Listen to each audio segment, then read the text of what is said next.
Hello, hello, and welcome back to the Business First Creatives podcast. Today, I am chatting with fellow photographer and my personal friend, Amy Sanusi. She used to be a family and newborn photographer out of New York City, which many of you know is my favorite place on earth. But recently, she relocated to the Hudson Valley area with her family. And so today, we're going to be chatting about motherhood, relocating your business, and just everything in between. Amy, good morning and welcome to my podcast. Good morning. I'm so happy to be here. So excited. I had to think about it. It is still morning for you. Oh yeah, this is like second cup of coffee. I'm ready to go. Second latte here. So I'm interviewing Amy on a Friday, which many of you may know is my husband's day off. And so this morning he's like, what's on your agenda today? I'm like, okay, well, I have 2 podcast interviews. And he thought I said 6:30 and I said, no, 7:30. And he's like, that's still really early. I'm like, she's East Coast, babe. I interview all of the East Coast people really early in the morning for me, which is okay. Yeah, today it took me 14 minutes. Yeah. I mean, who wants to interview at like 1 o'clock in the afternoon? That doesn't sound like fun. Nope. So Amy, first of all, tell me about how Kinship Photo got started. Like, how did you become a photographer? What did you do before you were a photographer? Because that's fun. Super interesting too. Yeah. So I kind of have perfected my elevator pitch. I went to college for many different things. I studied abroad in Switzerland in high school. And so I decided to get my degree in German. So I'm fluent in German. And I tried so many different things in college and finally just landed on German because I couldn't really decide what I wanted to do. So I graduated in 2.5 years and it went really fast. And then I was like, okay, what am I going to do now?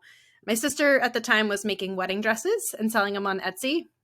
She had a very popular and very successful Etsy shop that she's like, come help me.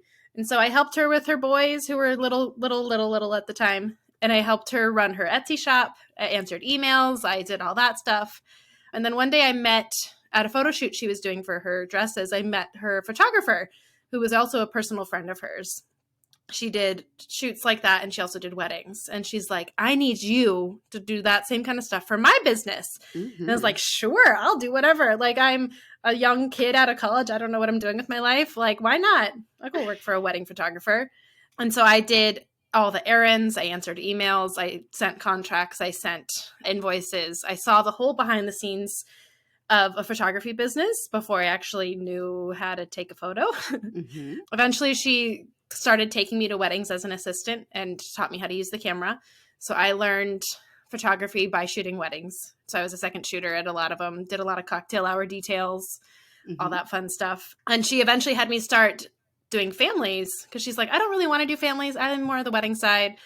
And I was like, I love kids. I'll photograph families. And after that, it was like, the rest was history. Like, I was like, this is what I meant to do. This is so much fun. I enjoyed it so much. And I lived in Arizona at the time, and I didn't know how to run a business. I kind of knew from running her business, but I couldn't seem to make it work there as a full-time job. So I got another office job doing random stuff. I don't even remember. I think I was making like fancy PowerPoints pretty much. I sat in a cubicle. Sorry, guys. I mean, I'm laughing at Amy because, as many of you know, like, I don't know what it was like to be carefree and young. I mean, I was married at 21. I was a college professor at 21. So, like, I didn't do any of this. Let's just test this out and see how it goes. So I'm always fascinated to hear from Amy about her adventures. Yeah, I mean, I worked for an environmental consulting agency, and a friend of mine worked there and got me hired. I did something in the realm of like education, e-learning. I like basically she pitched the job to me like, oh, it's just making fancy PowerPoints. And I was like, okay. So I did that for a few years and it paid really well. And after my sister moved to New York, she's like, why don't you come? And I came and visited a few times and I was like, I should just move here. Yeah. And so I did. I moved to New York and they let me work remotely for the first year after I moved, which was a godsend because I didn't have to pay rent. And I lived with my sister, and it was really the only way I was able to make it in New York. Mm-hmm. And I slowly started trying to build my family photography business up again. And I got on the radar of one local photographer who was like #1 on Google. And she just started sending me referrals. I'd never met her before. Aww. And it was... I've never heard this part of the story. Yeah. It's the first TFN I went to, Family Narrative, a few of us went. And they knew us as like this Brooklyn photo group because we all like did stuff together. We had meetings all the time. We went and got coffee together. We did a little retreat together. And mostly because what was so special is we all just sent each other referrals like crazy. Like there's no competition at all. There was none of like, oh, that's my person or that's your person. We actually had one family who booked all of us within 2 years. She's like, oh, I'm going to try you out. I'm going to try you out. And she knows that we're all friends. And it just, I don't know, it was just really fun.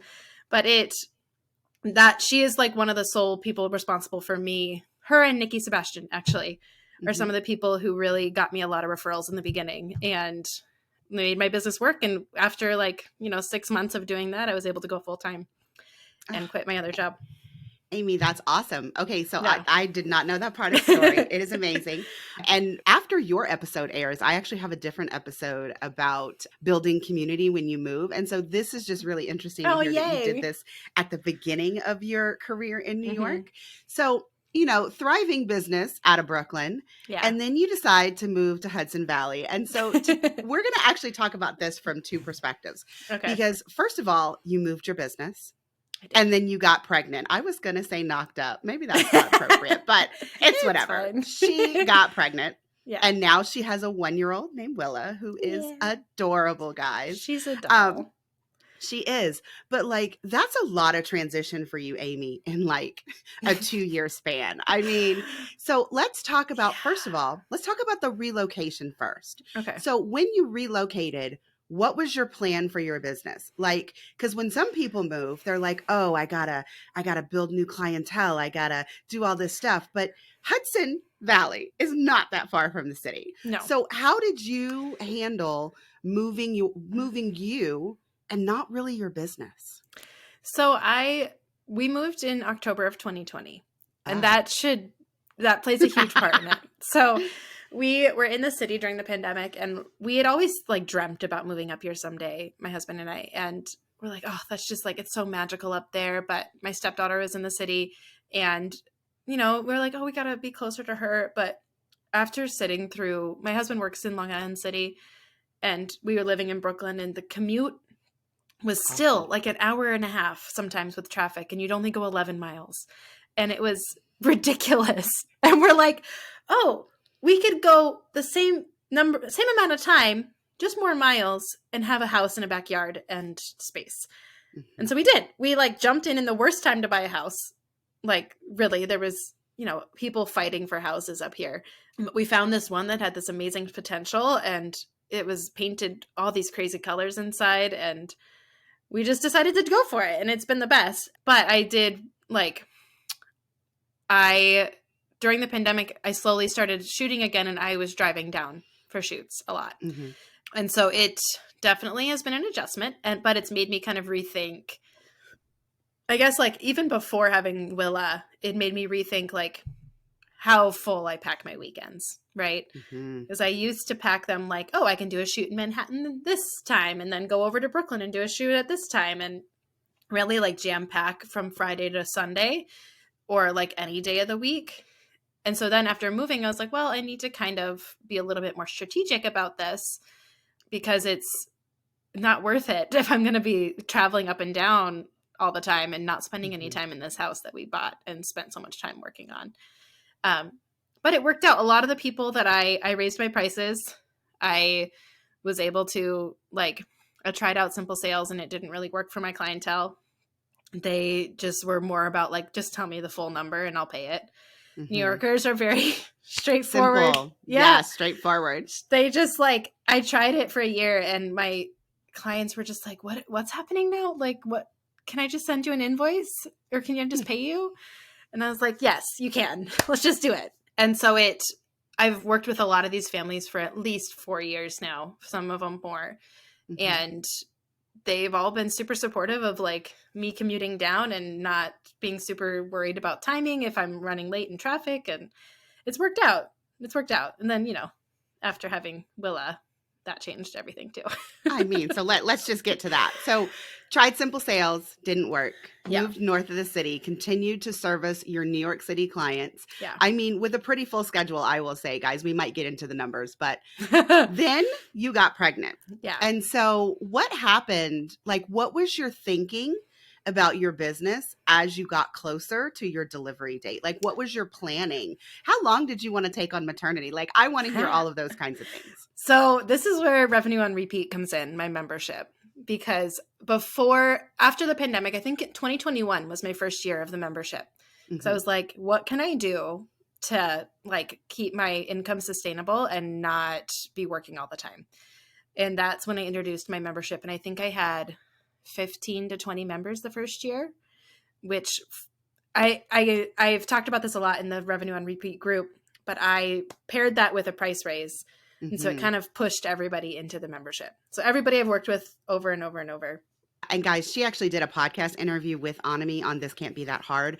I am going to link that podcast episode inside the show notes in case you do want to get more into the numbers of her membership, because it is absolutely fascinating about how she paired her membership launch with a huge price increase to get people to join the membership rather than pay the new prices. So that part was also kind of amazing.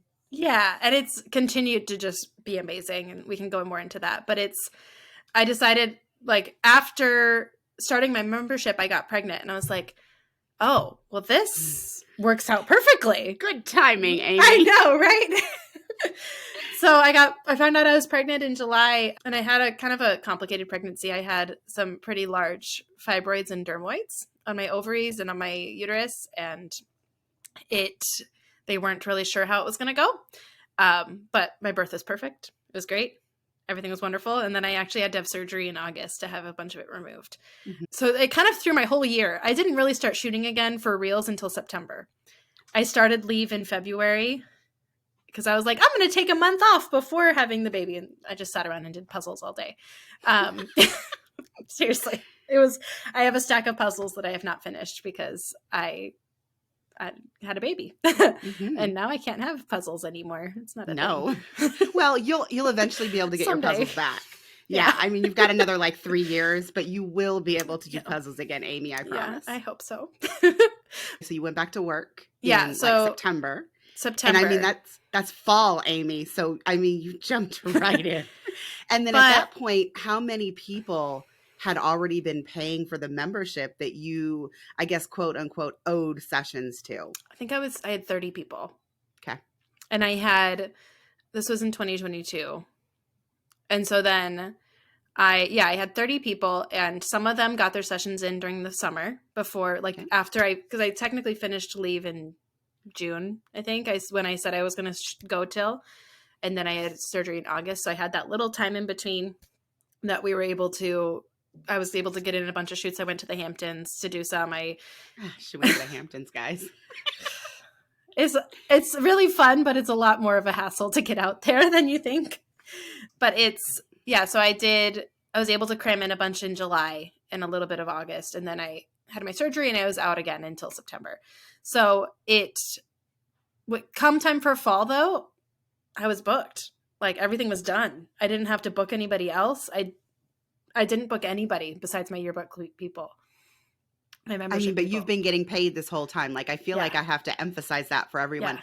So for the people who don't know what Revenue on Repeat is, it's an idea that you get people to book you, like for a membership. So they pay a monthly fee. So if your session is like, let's say $1,200, which Amy's is not, but if your session was $1,200, they would pay you $100 every month towards their session. And then at some point in that year, they redeem their session. So Amy was fully booked even before her maternity leave started, and she got paid every single month from the 30 people who were in her membership, which is amazing. And it was able to cover my mortgage. It was able to cover my, like, everything I needed to cover, basically, and then some, and still be able to do fun stuff and not have to really take on too much extra. I did look at my numbers after doing taxes this year, and I did make a decent chunk less than I usually do.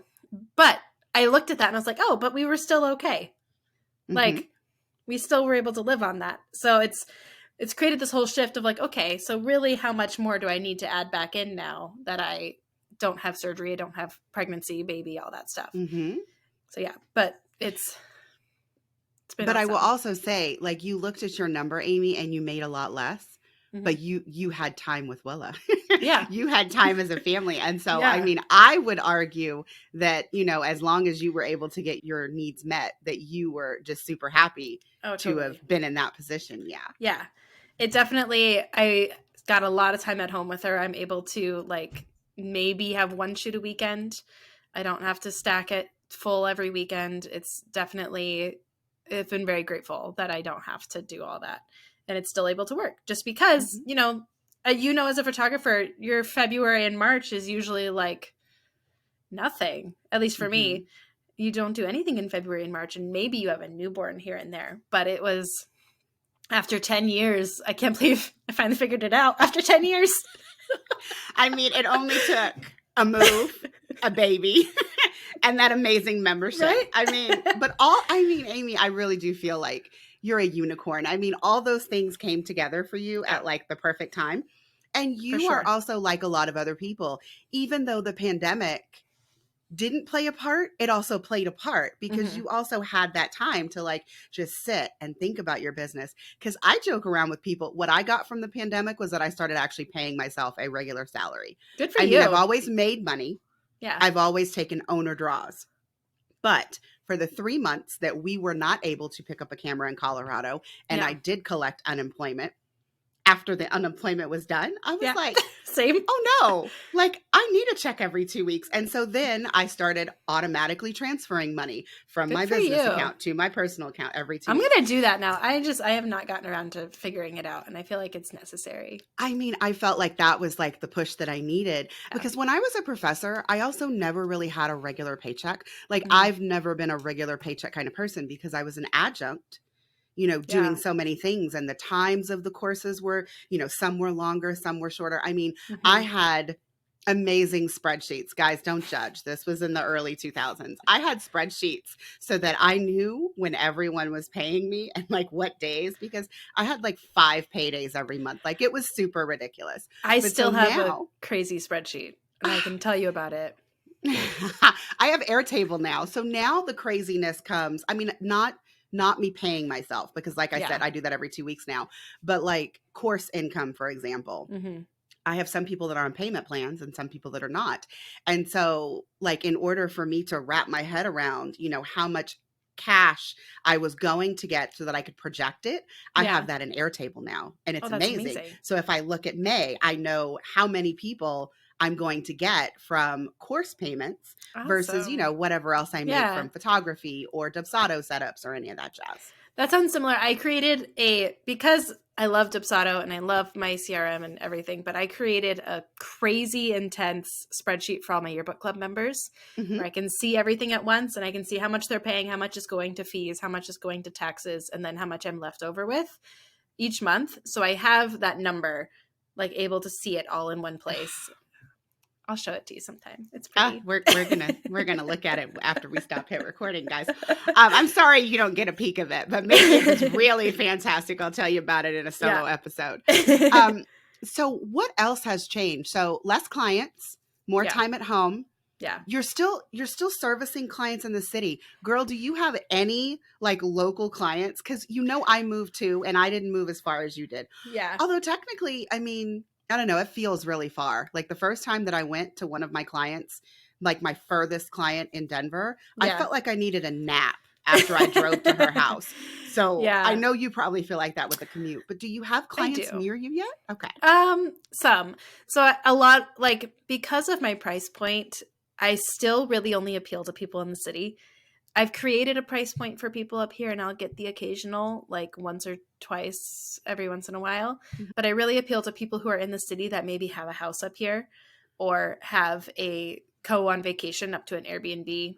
Like I did one the other day where somebody had rented an Airbnb up in Rhinebeck, which is like an hour north of here.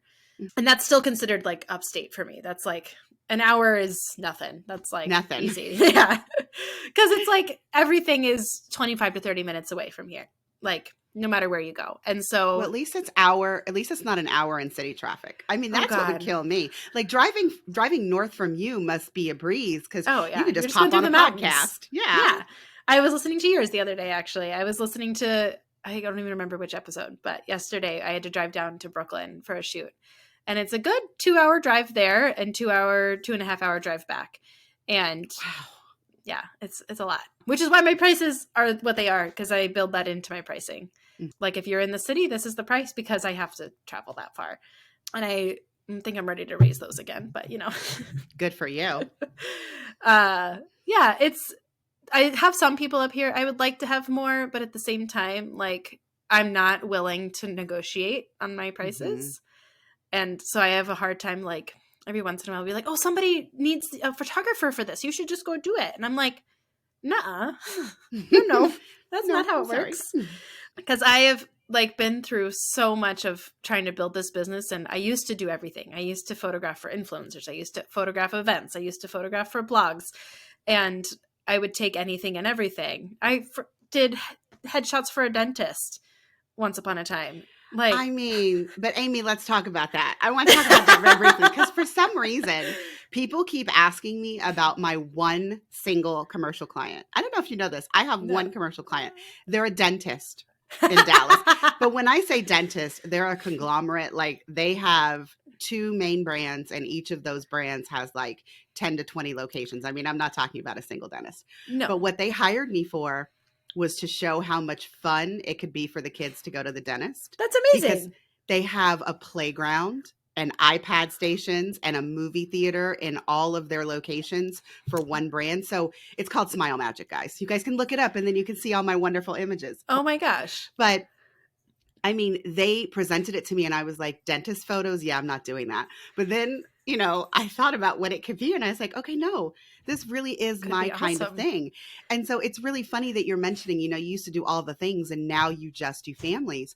Do you feel, because niching down, Amy, like everyone says you should do it. And then people are like, well, no, I like doing all the things. But Mhm. like, how did niching down help your business? What was it? I think it was after the first TFN I went to. Dana Pugh was talking about pricing and this light just clicked for me.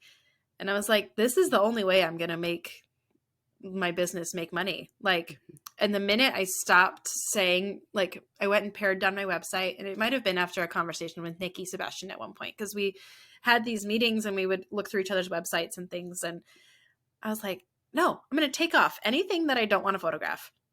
And it seriously, after that, I really noticed that I started to get more people that liked me and I liked them. And they came back and they came back and they came back. And it was just so much more enjoyable for me. Like I didn't have to, it took the guesswork out of all of it. And I didn't have to worry about like, oh, are they going to pay me what I want? Am I going to have to negotiate with them? Like I'm very transparent. My pricing's on my website. If you can't pay that, then I might not be the right fit for you, because I don't offer discounts. I don't offer like special payment plans unless you want to pay me monthly. Mm-hmm. And then you get a little bit of a discount through her membership. Right. And I mean, I can tell you a little more about that too, but it helped me kind of focus in on the people I wanted to work with, because I got to a point where I was like, I don't need to work with everybody. It's okay. It makes me so much happier to work with people I like and that like me and honestly, see the value. You have the freedom though. Like when that dentist job came up, I mean, nowhere on my website does it say commercial, but the project manager still reached out. He sent me an email and I feel like that's a good thing though, right? Yeah. And in all honesty, I ignored his email because I was like, I don't think they meant to, that's not a good fit for me. And then he called to follow up. I mean, so without that, I wouldn't have had that amazing job. I mean, because I've worked for them for a couple of years now. That's amazing. And I've made a lot of money from them. So it was a good thing. But like, just because you niche down in public doesn't necessarily mean that if someone contacts you or you see an opportunity that you could go back to shooting like one influencer. Because Amy, what if the influencer was about motherhood? And do you know what I'm saying? Like I just had a feature released on Mother Mag yesterday that I did so I have another one coming up with them next month. And those are the kind of things that, I will do if I want to. And that is like Mother Mag is one that I've wanted to work with for a long time. And a friend of mine recommended me, and it just has been working out so far. So it's like those kinds of things. If, like you're saying, when it comes along and it just fits, like it's not something you necessarily have to show on your website, but like those are like the things that make you money behind the scenes. Yeah. And actually, I keep on forgetting. I did get hired by Isabel and Ingrid, the maternity. Oh yeah. I mean, I did a video for them for Mother's Day. The photographer, the videographer that was putting together the reel, Mm-hmm. I guess he told her to check me out, and then the owner actually, she wasn't the owner. I don't know what her title was, but she contacted me, and like they basically just licensed a bunch of my footage to put into that video. So again, That's awesome. guys, I always talk about parenthood. I talk about motherhood, and if there are things outside of a family session that align with that, they're going to contact you anyways, even if you're not talking about commercial work all over your website. And those are the people that you want to maybe look into a little bit more because they've seen something in you. Like every once in a while, I'll get a wedding inquiry, which I do advertise for some weddings now, but for the most part, I don't. And the people who have booked me for weddings based off my family work, I know that they see what I'm about and they aren't expecting something that I'm not showing, which is really cool. I like. So how many members do you have now? Because I am curious. I'm up to 40. Oh my gosh. I wonder if you win the prize inside the Revenue on Repeat group. I might just go poll and be like, guys, can you just tell me how many members you have? I just interviewed Amy and she said 40. So I have a lot. So the two of them are people that I've booked, and what me and Jess Kaler have talked about is a baby club, right? So it's like a maternity to newborn kind of thing. Mm-hmm. But instead of being like, okay, you pay for these 2 sessions and you get discounts, I'm like, hey, it's March. You're booking this now. I'm going to prorate the rest of your payments and you just pay through the end of the year. So they're going to pay monthly just like everybody else in the yearbook club.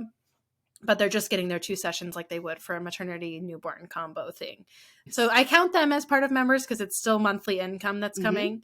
Well, also, those people are more likely, just from my experience, those people are more likely to become family members. And then they're probably going to pay you they're going to feel like they're paying you less because they're not paying you for the 2 sessions anymore. They're just paying for the 1 Exactly. So I did have 2 people that did that. They were on what I call a yearbook, and they were paying, more than double what my regular members pay because they had more sessions. Exactly. And then after that, they just converted into family yearly clients. And I think that's what's going to happen, or what I'm hoping for. And I had another person email me yesterday being like, oh my gosh, I totally forgot to renew. Do you still have space for me? And it's somebody I really love. So I was like, yeah, sure. Here, hop in.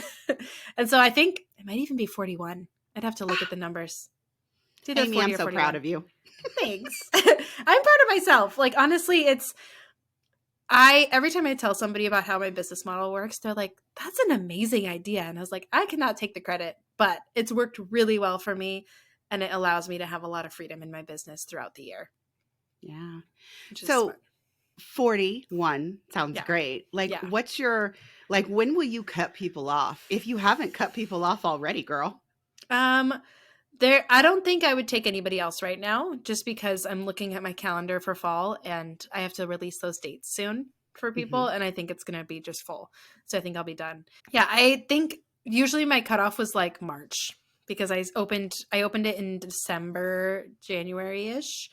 So right after the season is over, I'm like, okay, you got to join back in to start up for next year. So you can, especially one of the other things that really helped with my launch at the beginning was that I had a very busy fall, and I had a lot of people saying, oh my gosh, you don't have any dates available for me. Like, what are we going to do? And I was like, well, this is what will help. And I was able to kind of really restrict it that way. And people saw the value in it. And I was like, you want a date that you really love next year? Join the yearbook club. And now they all get first choice. So it's great. That is amazing. Yeah. I love it, Amy. Yeah. So what are you focusing on right now? Are you focusing more on families, or are you focusing more on newborn maternity baby club kind of thing? Because I could see you really killing it and bringing in the newborns and the maternity and then just keeping those people long-term as family clients. So I'm curious to see how long some of my family yearbook club members stay, as their kids get older. most of them still have pretty little kids right now. There's Okay. some of them that I'm like, I'm curious how long you're going to keep coming back, you know, because there's some families that when the kids reach a certain age, they're kind of like, yeah, we don't need photos every year, which I don't agree with. I think you need photos all the time. But I mean, me too. like, yeah. But I'm curious to see how that works out. But I really do put an emphasis on maternity. I'm actually working on some educational materials for maternity stuff. Great. I have really found my niche in that for a few years now, and it's something that I think is kind of overlooked in the photography world and really kind of stereotyped into this big, extravagant thing when it really doesn't need to be. It can just be simple and about who the people are. And so I do get a lot of maternity inquiries, and a lot of them end up booking me for newborns. And so if I would love to get some more baby club people, because I would put them in probably on weekdays when I don't have as many family clients booked. So yeah, I would totally take more of those. I can definitely see myself kind of opening up the doors for that a little. Well, just to go back to like the how long do people want annual photos? I will say one of my longest clients, I mean, I started photographing them when their youngest was born, and their youngest, he just turned 11. So, but I don't see them every year. I see them every 18 to 24 months now. So it's not every year. They were never part of my membership. Well, actually, I guess they were. They were part of my membership, but I don't see them every year anymore. I would say the next oldest set of kids that I have, they have 2 kids. And their oldest, I started photographing them when their oldest was born, or their first was born, I guess. And he just turned 8. Oh, so that's like similar to mine. Yeah, and they're still getting annual photos. And I actually have, I don't know, like 3 or 4 families that are in that same range. Like their kids are, elementary age, and none of them seem to be slowing down. So that's good. Yeah, I have one family that like was one of the first families to hire me when I moved to the city. And I did her maternity shoot for her firstborn. And it was like the first maternity shoot that I like fell in love with maternity photography. And there's still one image that goes viral on Pinterest every once in a while. It's still out there. You probably have seen it. Who knows? It's around a lot. But I did their maternity, newborn. I don't know if I did a second maternity with her, but then we've done photos every year. For a while, we did them twice a year because we would do one close to the daughter's birthday and one close to the son's birthday. But now we've kind of pared it down to just once a year. But I think the oldest is 7. Yeah, he's like 7, which is crazy. It is crazy. I mean, I don't know how you feel. I do feel like every time I go to the kids' house, though, they are way more interested in like playing with me and showing me all the new things and telling me about their school. And I have to remind them, yes, but Miss Coley has to take pictures of you while you tell me. Yeah. Well, and it's like, that's one of the coolest things, though, is like, especially with this membership, is I'm getting to prioritize the families that I love. And I'm getting to really show them the attention that I want to show them without like having to rush through a session. And you get to know the kids over time, and they get more and more comfortable with you, and they like want you to stay and hang out. And like, it's just, I love it. It's been probably my favorite part of the job so far. Yeah, growing with, I mean, because, I only have the one, and she's 12, and right now she's full of attitude. And so I love I know that. Kids. My stepdaughter's 11. My stepdaughter's almost 12, and it's rough, guys. It's rough. For any of you with young children, there should really be a support group for moms of preteens. Let me just tell you. Oh, Amy, let me ask you the question that I ask everyone, and you know what it is. What's your biggest fuck up in your business? How did you learn from it? And how did you grow? Would probably be underpricing myself in the beginning. I know a lot of people say that, but it's honestly like I haven't, knock on wood, had too many technical failures. I haven't had too many like things where I screwed up, but I really was undervaluing myself and really selling my stuff. When I moved to the city, I was charging like $400 a session, and I was burning myself out like crazy. And it's crazy to look at that and be like, oh my gosh, I'm charging $1,000 more than that now. And like putting value. Val, the episode with Val is the one I just listened to. And it was money. Yeah. And I was like, oh my gosh, it's so true. Like putting that value on yourself is so hard, especially when it's a creative field, because you think your work is great, but having somebody else affirm that and confirm that by paying your pricing without question helps confirm it even more. And so when you have people question your pricing, you question yourself. And you're like, oh, am I really worth that much? I don't know. And so not listening to how much I wanted to make and not knowing my numbers in the beginning was huge. I knew a lot of stuff going into a photography business, but the pricing part took a little bit of time, just like it does with everybody, which is why anytime I meet a new photographer, I'm like, raise your prices. No matter what they are, raise them. Raise them right now. That. I mean, because you know my philosophy. I mean, if anybody tells me they have a problem, I'm like, raising your prices will probably fix that. I'm just saying. It really will. So, Amy, I think I know what you're going to say, but what's the best investment that you've made for your business? Ooh, probably Family Narrative. I knew that was what she was going to say, guys. Don't worry. She's never technically hired me for anything other than a few mentoring calls. So I wasn't fishing for compliments, guys. I knew she was going to say the Family Narrative. I was very sad that you didn't get to come join us this year. It was great. But it was right around Willow's birthday. Yeah. So. I mean, you can't miss that. But so the education and in particular, the Family Narrative, I feel like that was really helpful for you because it helped you shape going forward. Yeah. We're only going to shoot families. And, you know, Dana Pugh, she mentioned her. She was just also like, link her. Yeah. I remember listening to a podcast episode with her and I can't remember what podcast it was. And then knowing that she was going to be at the Family Narrative, I was like, this is it. Like, this is what I have to do. And I went into that with like, I remember leaving Family Narrative or like sitting in the hotel room and being like, Kristen Miller was one of my roommates and I'm actually going to her retreat in July and I'm very excited. Fun fact, I'm actually interviewing Kristen in 3 hours. So guys, you will get to have an interview with Kristen. Hers will air after Amy's, but she's mentioning Kristen. Yay. So I just put that out there. Love that. But yeah, I remember just sitting there and being like, there is so much information buzzing through my head right now that I didn't know was possible. Because I'd been to a few different like photographer workshops in Brooklyn that were aimed at wedding photographers, and there was nothing for families. For families, I know. I say that all the time. And there was maybe like WPPI.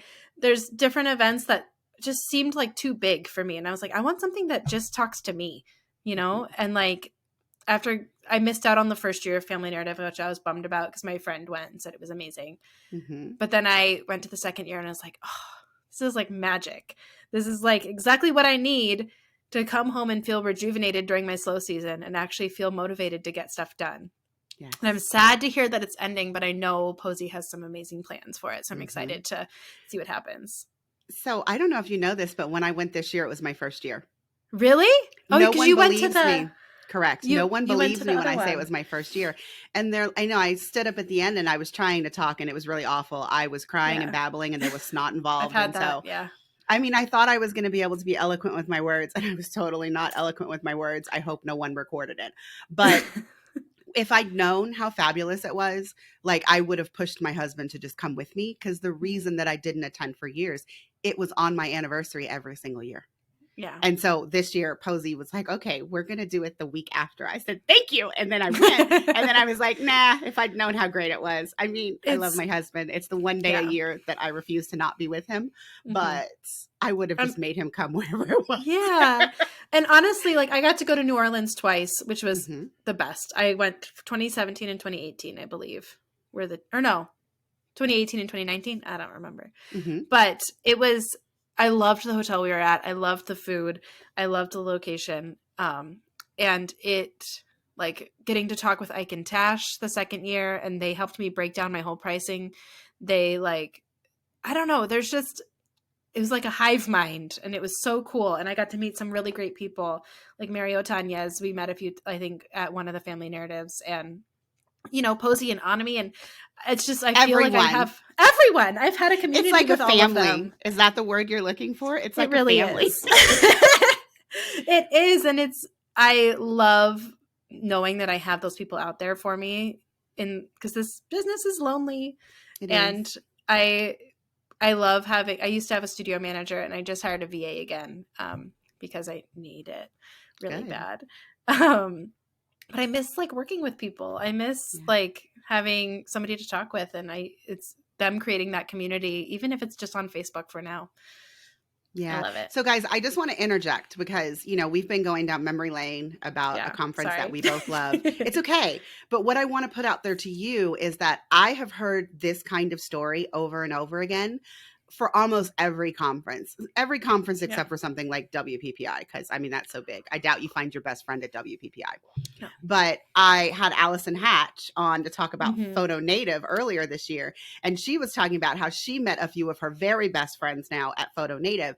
And so just because we're talking about the family narrative doesn't mean that you can't find your people at conferences for whatever it is that you shoot. So, search, Google, ask your friends what workshops and conferences they're going to, because they exist and they help us feel like we're not alone in this online photography space. And it's always better when you do it together. And so, oh my God, that was so cheesy. But if you can find someone to like push you and you push them, it does make growth in this business that much easier and that much more like productive and just awesome. Yeah. So, totally. Amy, if my listeners happen to be in New York and they want to learn more about you, even though they can't hire you, sorry guys, or if they want to like keep their eye out for this maternity photography education that you dropped, where can they find you on the internet? Yeah. So Instagram, it's at kinship.photo. And on my website is kinshipphoto.com. Awesome. And I'm going to have all of that linked in the show notes. Amy, this was a blast. It was so much fun. I loved having you. I feel like there could be a part 2 to this. So stay tuned, everyone. I might bring her back just to ask her about this price raise because, I love asking people about prices. So I think Amy would be a really good. Exactly. Yeah. So that's it for this episode, guys. See you next time.